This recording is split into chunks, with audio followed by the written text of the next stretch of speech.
মুখে নেই কোনো কথা, আছে শুধু অঙ্গভঙ্গি। তা দিয়েই হাসতে বাধ্য করেছেন গোটা বিশ্বের মানুষকে। নাম রোয়ান অ্যাটকিনসন, যদিও পুরো বিশ্ব তাকে চেনে মিস্টার বিন হিসেবে। ছোটবেলা থেকেই কম কথা বলতে পছন্দ করতেন, ভালোবাসতেন অভিনয়, প্রিয় ছিল কমেডি ছবি। কিন্তু একাধিক ভাষা জানতেন না মিস্টার বিন। ভাষা নিয়েছিল তার প্রবল সমস্যা। তাই প্রথমেই অভিনয় করার সময় বেছে নিয়েছিলেন সাইলেন্ট বা নির্বাক কমেডি।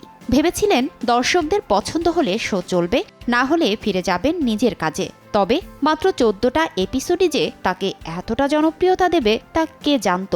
বছরের পর বছর ধরে হাসি ফুটিয়ে এসেছেন 8 থেকে 80-র মুখে। অনায়াসে পেরিয়ে এসেছেন যাবতীয় ভাষার সীমাবদ্ধতা। পড়াশোনা করেছেন অক্সফোর্ড বিশ্ববিদ্যালয়ে। অক্সফোর্ডের কুইন্স কলেজে ইলেকট্রিক্যাল ইঞ্জিনিয়ারিংয়ে করেন স্নাতকোত্তর। একসময় ছোট পর্দা দেখারও সুযোগ পেতেন না মিস্টার বিন খ্যাত রোয়ান অ্যাটকিনসন। স্কুলে দেখা চার্লি চ্যাপলিন বা এমন অভিনেতাদের অভিনয় নকলই ছিল ভরসা। ছিল না প্রাতিষ্ঠানিকভাবে অভিনয় শেখারও সুযোগ।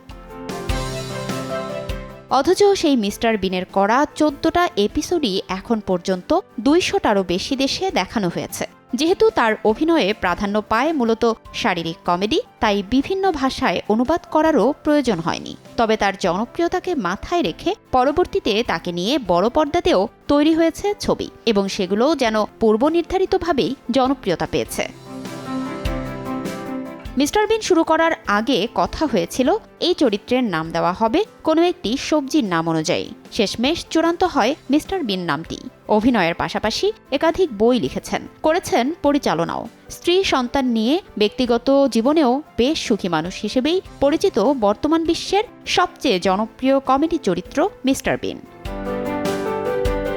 ফারজানা লিনা, সময় সংবাদ।